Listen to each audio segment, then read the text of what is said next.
Alrighty, you probably got it figured out already, obviously, because I am giving up on the big tire. You guys have beat me into submission, but really what happened is this little tire right here is really a bad mother trucker. This tire right here, it's a bad mother trucker too, but the amount that it takes to make this work in our application to what this is, and then check this out with the better half Camaro, with my wife's Camaro. We're only 4 passes into it. It's already going 670s, and I got 2,000 horsepower more to go.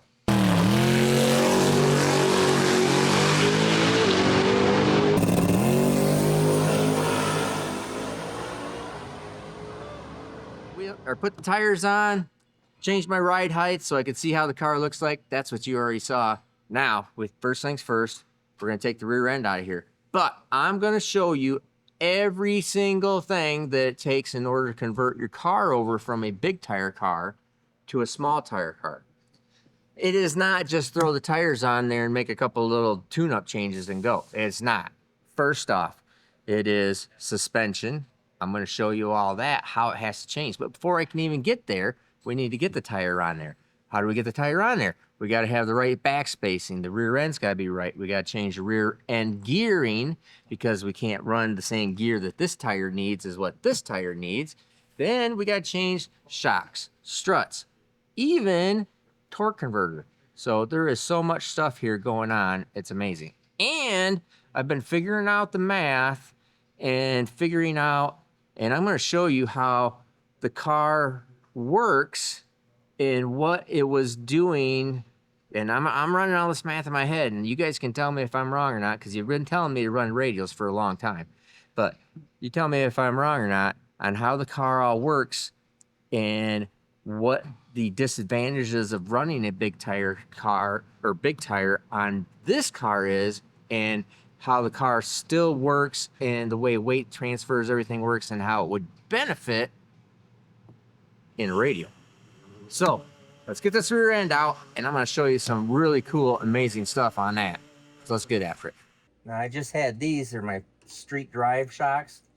I just had on temporarily because they have more spring on them, and because we do have to reset and build our ride height correctly. So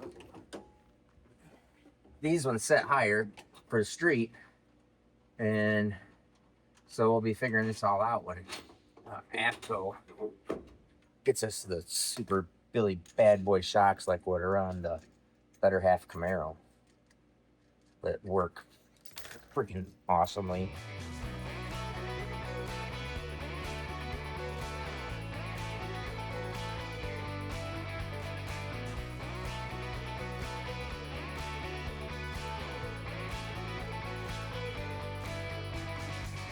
That's as much slop as I have into the rear transmission yoke engagement. So it does all come out. Just have to get it like right perfect position. All right, disconnect the brake line up here. My sway bars are disconnected. Put those up there like that. And I'll take out my rear end mounts at the rear end mount, and I'll leave the 4-bar, or the bars on their own. Now, you guys get all freaked out. The rear end is totally dropped down, so this bar is basically parallel. I think it has a slight downward angle when it's in the car, when it's in the loaded position. But all this is all going to change. These bars are all going to change here. All these bars are going to change the pickup points to make this thing anti-squat and drive down instead of squatting like it does right now. All right.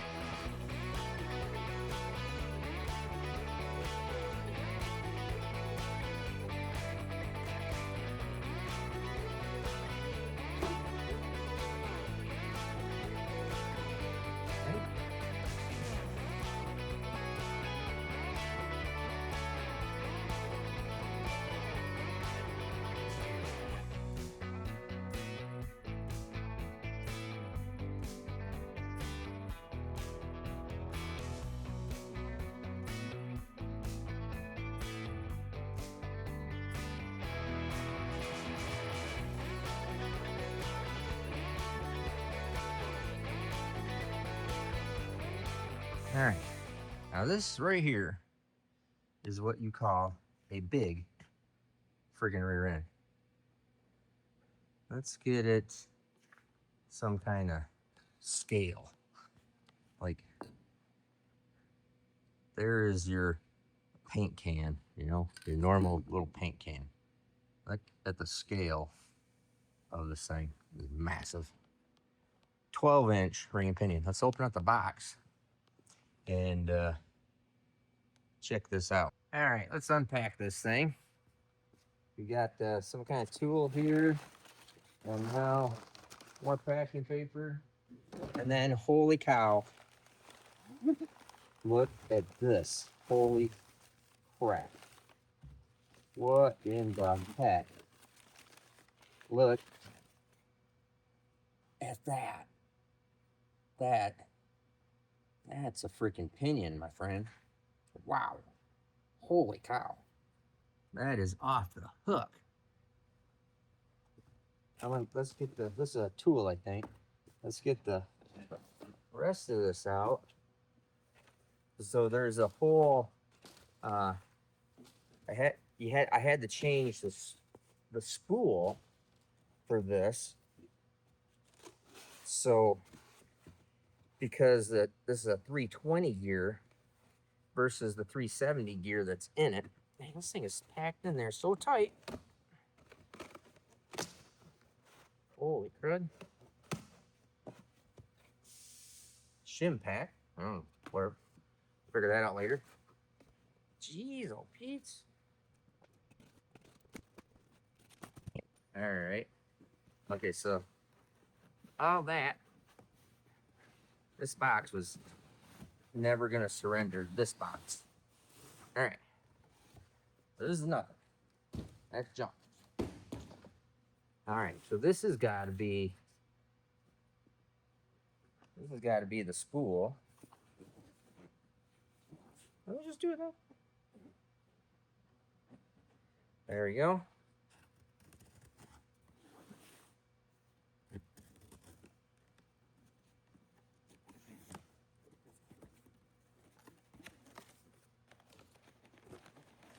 We're not afraid to package.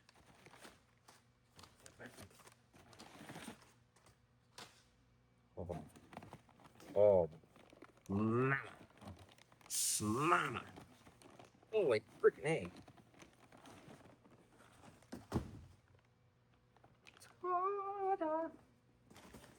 There's nothing else in there. All right. Wow. What in the French toast? Wow.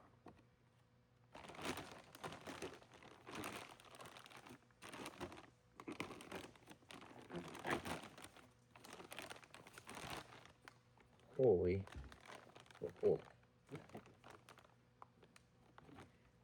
New bearings and braces here. Wow. Holy crap.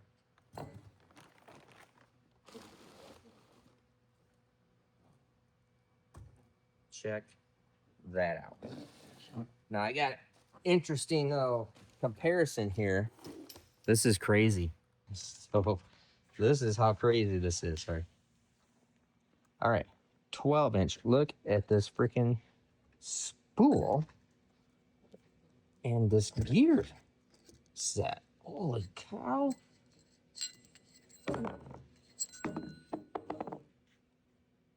Oh, and they safety wired those all together so they can't turn out. Someday I'm going to figure out how to do that. There's a method to it.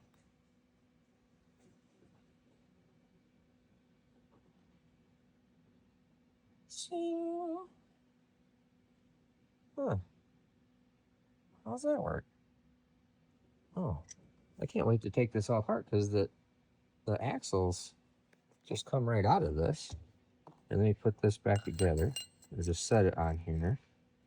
And then I'll show you something pretty cool. Now, I don't happen to have a spool, a regular 9-inch spool handy, but I do have a set of 9-inch gears. The 12-inch pinion, this is a 9-inch pinion. typical 9-inch pinion. Now, hold on, let's wait. This is the 12-inch gear. All right. And spool. Gosh, I wish I had a spool handy. This is the 9-inch gear. Typical 9-inch gear right here. What in the heck? Holy freaking A cow. That is super cool. Now, here, if we can actually take this out. That is the whole axle assembly. 40 spline.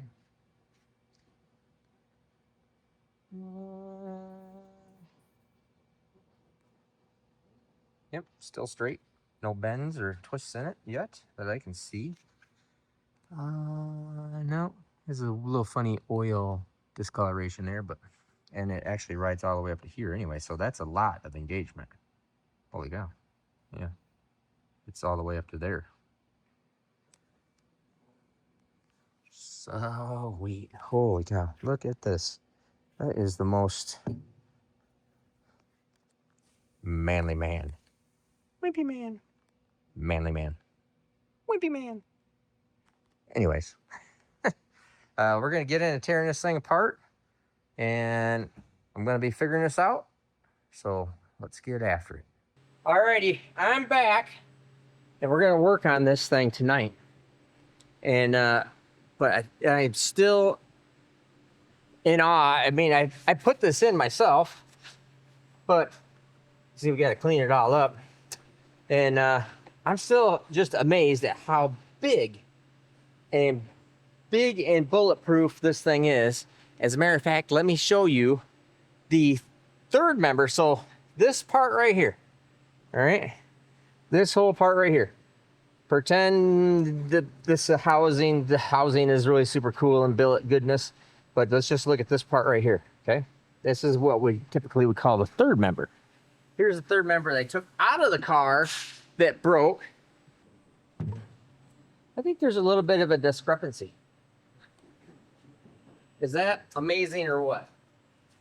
So even when this thing is in a housing, it doesn't matter how much the housing is back here, it's still not even remotely close to that.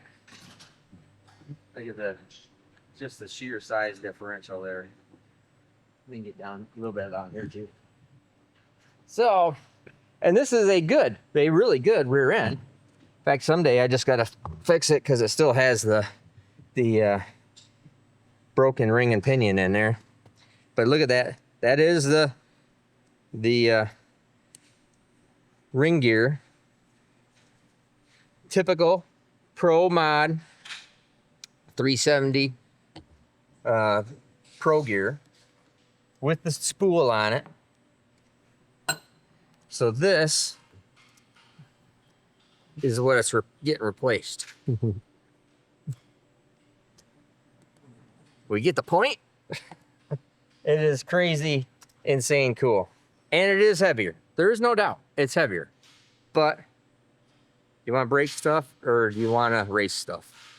And currently I've always sacrificed the weight on this car.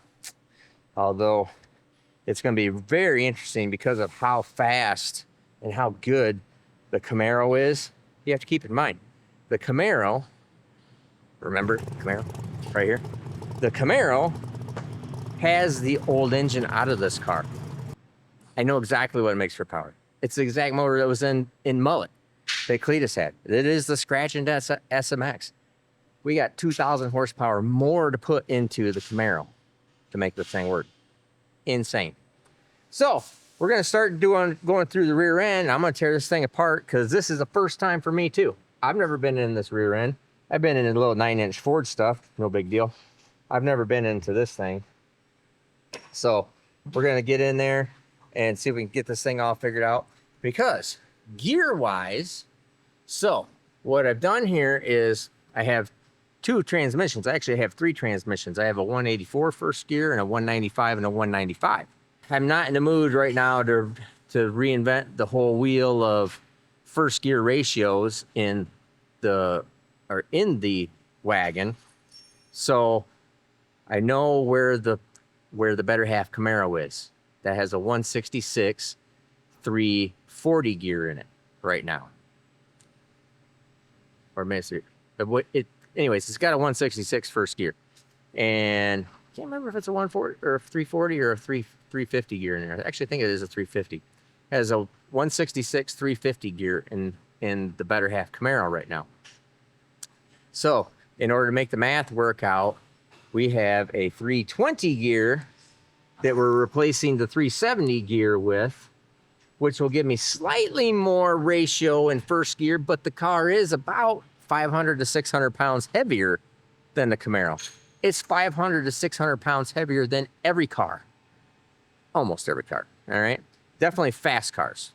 Brett LaSalle, Devin Vanderhoof, Brian Goldstone, Tom Bailey. It's 600 pounds heavier than all those cars, all right? It's almost a whole car. So anyways, we need a little more ratio to go there. And then as we are looking at let's start on the rear end here. And then when the shocks, which are the key, I think the key to make everything work is in the shocks on a radial tire car. Tune up, all that other stuff, I can figure all that stuff out, but I don't build shocks, don't make shocks. When they get here, that's gonna be really cool. So this is gonna be a very long video, so don't get your hopes up that you're gonna see this whole thing be done and go and make it passes. I'm trying to get this thing done so we can go make passes hopefully next week. Test it and go test the better half Camaro again. Go faster with it and go faster with this car, because we're really going to be able to share a bunch more information now back and forth. So it'd be great. And before we do this, I got to say too, this is amazing, because looking at this, ring and pinion, this whole deal here, how big this is, just the sheer mass and durability of it all is amazing. So you take this thing right here, not only all of that, but they actually warranty this ring and pinion for 2 years. Warranty that for 2 years. This is warranted for 2 foot or less. Speaking of warranty, got to show you the boots. We've done these Brunt commercials before, but it's because I honestly love these boots. I wear them all the time. I wear these in my date night boots that I'm wearing to work right now because they're kind of taking over as even more comfortable. They're astronomically comfortable. Even Kyle's wearing the Brunts. Now these are the hard toe, see, work toe. Just a FYI, he wore those boots to church yesterday. So. I wore these boots to church. I'm gonna have to. I'll polish them up a little bit, but yes, I wore these to church yesterday. But anyways, these things are super comfortable. They are super nice. The only reason we do these commercials because I actually do believe in these things. These things are really nice, and we wear them all the time. I wear my brown ones, wear my black ones here. I have a pair of these too, and Kyle's wearing them. They're super nice. And if you don't like them, just send them back. Say, I don't like them. I don't know why you wouldn't like them, but send them back. They give you your money back.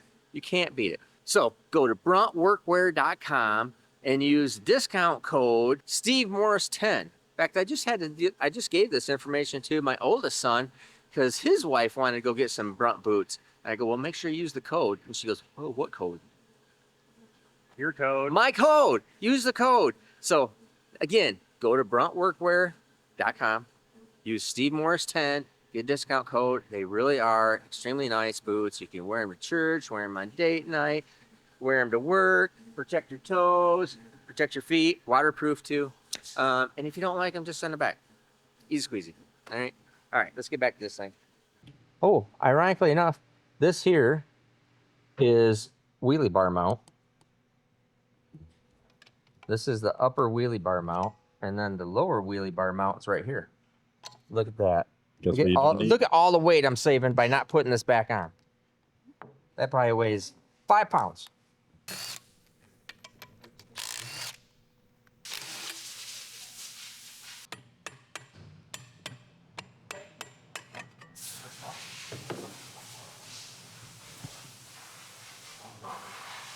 maybe 3 pounds. This little line right here is actually for a little oil pump that continually sprays oil on the ring gear, I think. We'll actually look at it and see where it goes. I think it sprays it directly on the ring gear. And I think it pumps. Oh no, this is the pump. So there's like a little spur gear. This is actually a pump right here. I remember now. That's a little. Yeah, drive. this actually has a little drive shaft in it. We'll show you that in a second. And it feeds up here and goes right up on top of and sprays lube on the ring gear, which is pretty sweet. I think I'll just take that off just to get it out of the way.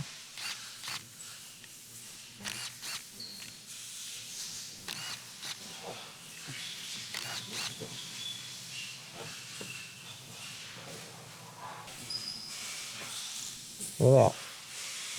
That is just a flat out little pump. Now I'm wondering, oh, I gotta, no?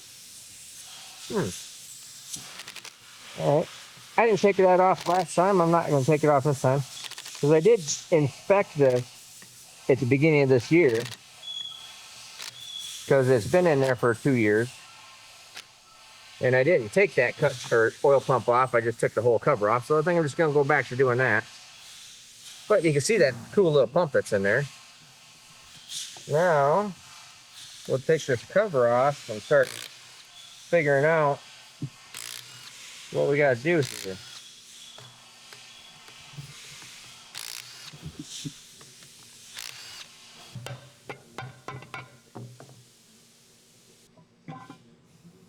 What?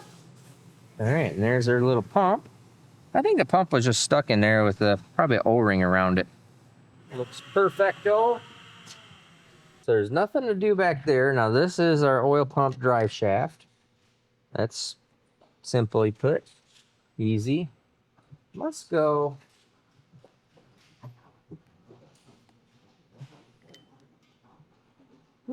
There you go. So the pinion drives this. Now, I got a bunch more oil in there we need to drain out. You can see too that it's pretty clear that, at least I'm thinking this is clear, this is probably one long stud all the way through here, which would make sense. The bottom one is not. So, all right, we'll find out here in a second. All right, yeah, so that is definitely a through stud. Yeah, I think you'll get a couple towels here to lay stuff out on. Yeah, this one main cap is not a stud all the way through. So that's a stud, that's a stud, and that's a stud. This one down here must not be a stud.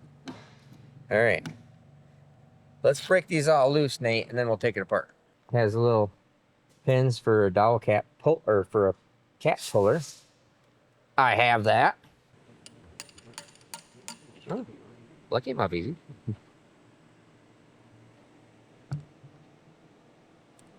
All right. It looks exactly as you would expect it to look like.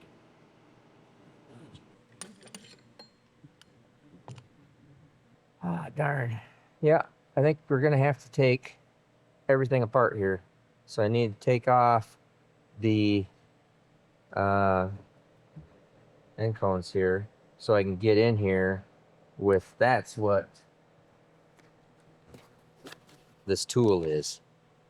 I think this comes in here and turns this, I think it's like a spanner cup, or I can't remember exactly what you call it, but all right. So let's get this the rest of the way apart. So I need to take the ends off here, no big deal. And then I will, I believe, be able to just spin the, well, that's one way.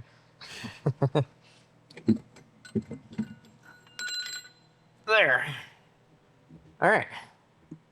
Those are old races. Yes, that is exactly what this is for. So, all right. That's interesting. So that's a 370 gear versus the 320 gear. A lot more teeth. Huh? A lot more teeth. Yeah. Yep. And this thing looks like mint. Mint. All right. And these are spanner wrenches. So I know you guys that know rear ends know this, but these spanner wrenches move that ring and pinion left to right and preload the bearing. So, oh, and then there's like a little, there's a little seal right there. That's the axle seal. Okay. Huh. Wonder how those come out. So here's our tool. Fitting. Chick, chick, chick, chick. Slug, slug. All that happy drive. Boy, there is so much. If you know how what a Ford 9-inch style pinion support looks like, you know, where the pinion goes in, is nothing like this. This is huge. Fantastic.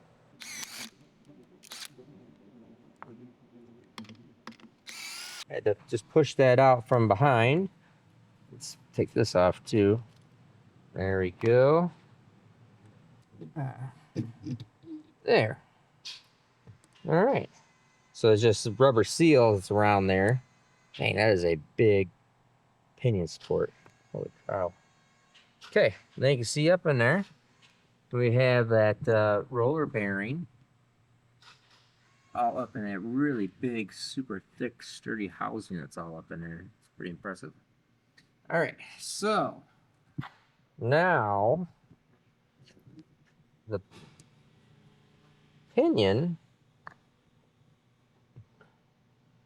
should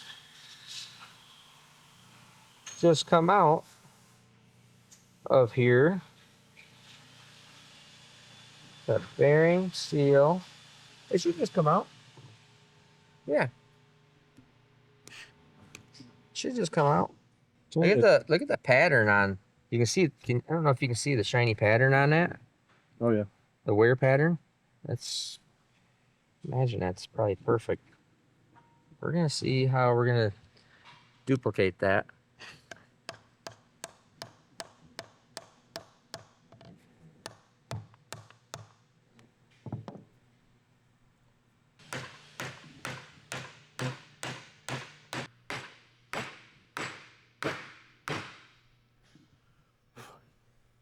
Did it move?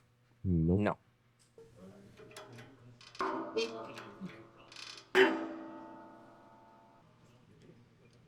From that spacer that's between the pinion gear and the pinion bearing, got to pull up by that, and it's going to push the inner bearing off, or it's going to pull that bearing apart and back. Okay, so that's probably what it's already doing. So I need to pull it apart from the. There's going to be like a spacer between the pinion head and the bearing itself. Yep. Yeah, if you could grab that, that's going to be your best chance of pulling everything off. A real thin bearing splitter that goes in between there.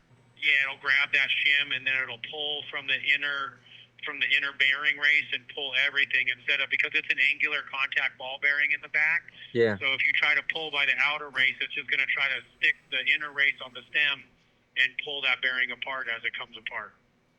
Okay. Well, I probably already effed that part of it up, but so probably need an angular or need the bearing pack in there. Okay. Well, shoot. Okay. Well, I think I'm gonna have to have you send me some parts then, eh? All right. So we're back the next day. Thanks to the guys over there at Mark Williams Travis for. I technically had missed the shipping, so he made it all happen and got it here next day here. So we are next day. This is Tuesday. You're watching this video tonight. I'm gonna try to not bandage. I'm gonna try to figure out and save my rear end that I obviously needed to have a custom. Now I look at this fixture and I go, what the fudge? I do not have anything even remotely close to this. So not only does this. It's super thin and small right here and fits everything perfectly. It's also back cut here because I can see it all in there. This is the only purpose in life for this entire fixture is to take that pinion off of there. The likelihood that I was ever gonna not screw this up is 0. I was gonna screw it up because there's no way I'd have that thing. So I appreciate them sending that thing to me. And now I'm looking at bearings and stuff. Braces, bearings. Oops. I have no freaking idea what that is though. And then some big bearing here. That's a big mother trucker. Right there. I didn't even look at the freaking bill. I probably don't want to look at the bill. I don't want to look at the bill.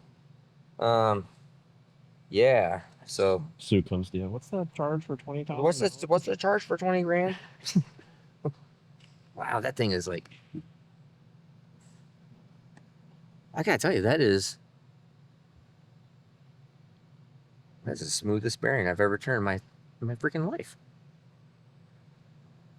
Wow. That's impressive right there. That's a bearing right there. So I guess I have no freaking idea where that goes. Huh. All right. Well, anyways, let's get this over to the press and I'll try taking this apart. But first, I gotta tell you who won the Viper chair. Now, can't tell you who won the engine yet because there'll be encounters and lawyers over at the sweepstakes appliance company hasn't told me who it is because we haven't even sent them a list because we just finished this thing up last night for the above average Joe small block Chevrolet or 10 grand cash, whichever. But under my own direction and under my own compliance regulation, because I'm just giving a free Viper chair away to a random person we just draw from whoever this last week bought merchandise or last week. And the winner is, we did pick this already. Nate's got it here. It's a David Nay from Morrison, Tennessee. David Nay. All right. We're going to try we will contact you. So if you see this, feel free to give me a call, contact me. Tell me if you want a red, blue, or black Viper stool because they are Billy Bad Boy. All right. Now, let's go over here and try. Oh, see, I get this all dirty. Let's go over here and try finishing this thing up. Because we're having this thing run tonight. This thing's running tonight. So this thing fits in here like a freaking glove. Like it was made for it. Isn't that weird? All right. And here.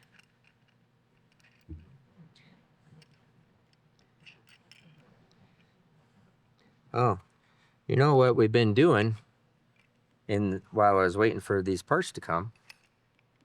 Check this out. Richard Holtner has come over here, and we're going to run this thing together. Don't fix it. Something's wrong. That's just a red flag. You need to look at something else is going on. We got Richard Holdner in the house because we're doing some testing, LS cylinder head testing for AFR. And Richard came all the way over from California. He said, I hear you guys are like super cool. Can I come hang out? I said, yeah, sure. No problem. You can come hang out. And that's what he's doing. So we're doing some really cool testing.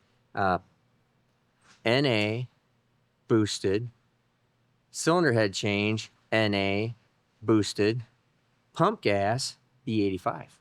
Cool stuff. So make sure you come back and look at that thing. Okay. It picks me off.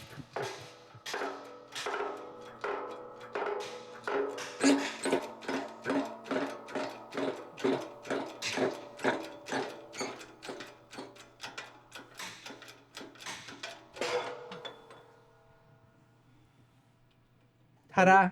Why do that? Now, you gotta look at what do I gotta do to fix the rest of this. Oh, that's what's going on. All right, let's go look at this thing. I think Travis told me that I didn't really probably didn't mess up the bearing, right? Yeah. But I just got bearings just in case. I foobarred it all up. That is a spectacularly good bearing. That's like a really good supercharger bearing.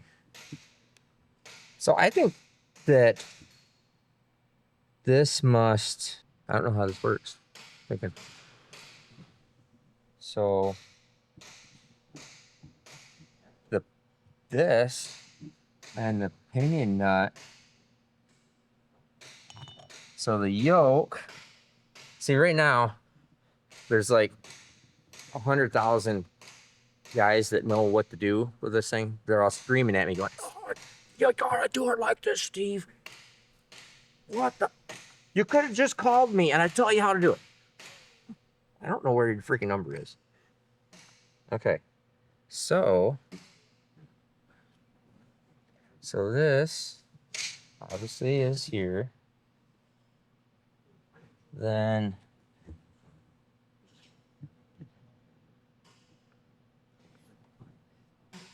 see, that hasn't moved any. This bearing hasn't moved any or done anything. I don't think. Oh yeah, so that's just in a race. So that race would go in there, must sit on a lip, must be solid. So that one goes in, is all the way in. So I haven't done anything to that one. When I tried pressing it out without the special wing dinghy tool, it must have pulled this bearing out some. So I need to put this bearing back in, and then this must be acting like a crush sleeve. So it goes just like, I heard that. Oh, I see. Yeah, okay. So this must,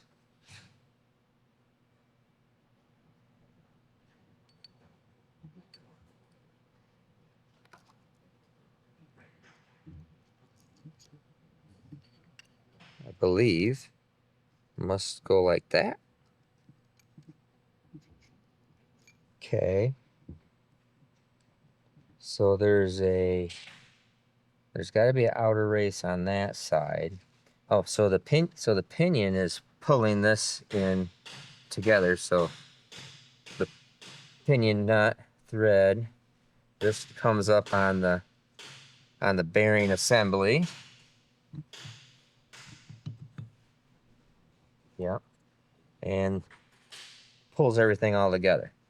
So I think he said you needed to preload this bearing. I say this is an appropriate time to call Travis up and get the next bit of information. So you got it figured out this far, because I don't think there's anything wrong with this bearing. So I don't even want to take everything out. I don't want to take the races out. I'll just save all that stuff. No problem. Everything's great. Okay, good news. Travis said that I didn't F this up. And the bearing didn't move when I was pressing it the first time without the fixture plate. Where is the fixture plate? Oh, it's over there. Without the fixture plate, that it did just move the pinion. So it's all good.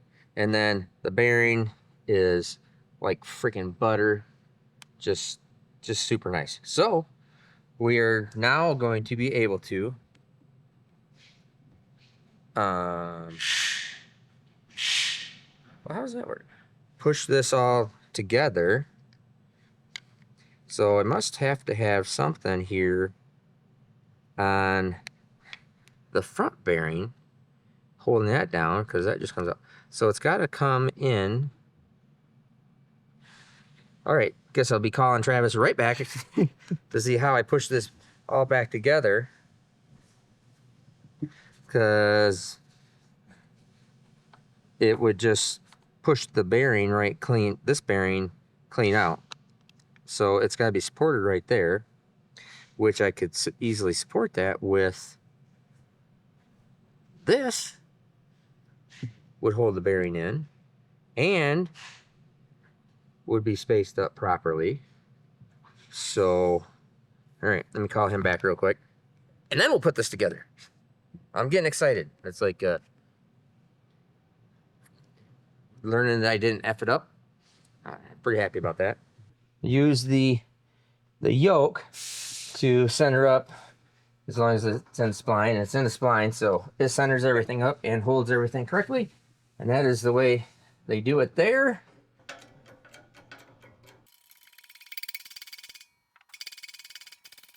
Well, that was simple.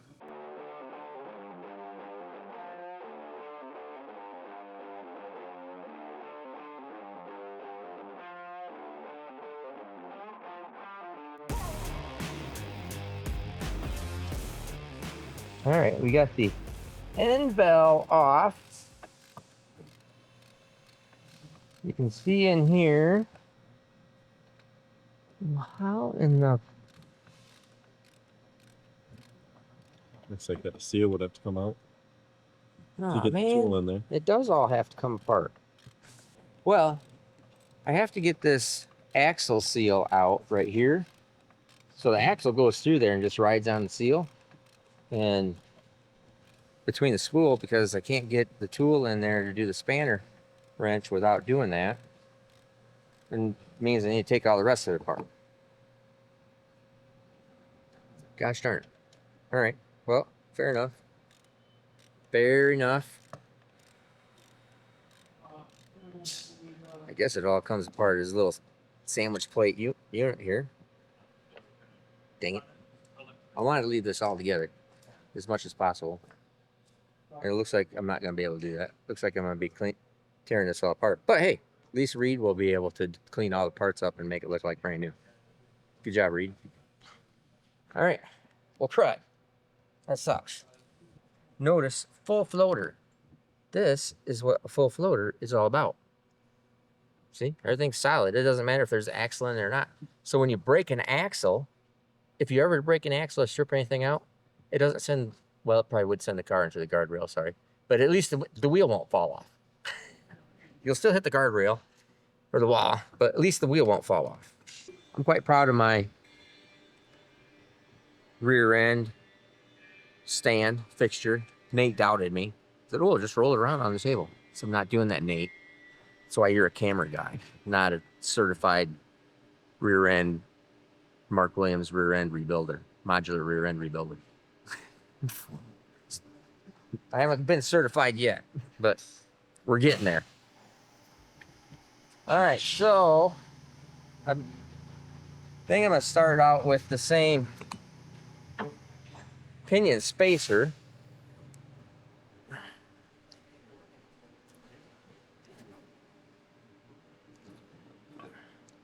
That makes sense to me. Actually, let me put a little bit of lube down there.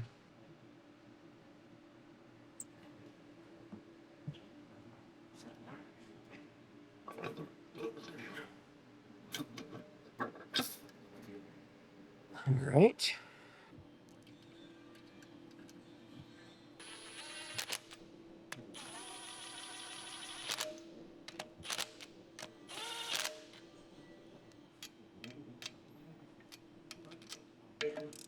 Hello. Hello. All right, so you see me set the pinion down in here, the whole pinion support. And when I had taken this out, I did notice that this stud right here, the nut was not torqued like the rest of them, but I just untorqued it or, unbolted it. I said, we'll take a look at it later. Maybe it just loosened up. No, it didn't loosen up because as we went to put them on, and no, you could hear, I just ran it down. Break studs like that. But this thing's got a broken stud.